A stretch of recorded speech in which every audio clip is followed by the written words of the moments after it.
За более чем 13-летнее руководство Туркменистаном президент и правительство продемонстрировало свою полную недостаточность, приведением богатую ресурсами страну с экономическим кризисом и гуманитарной катастрофой.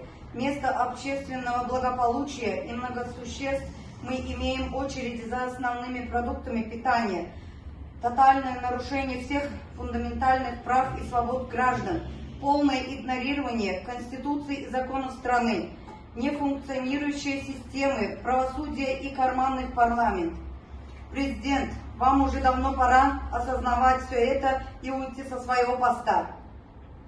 Мы требуем немедленного введения свободы прессы и свободы собраний. Мы требуем проведения досрочных парламентических и выборов с участием оппозиционных и партий и движений независимых кандидатов под наблюдением ОБСЕ и других международных организаций. Нам нужен новый парламент, независимый справедливый суд.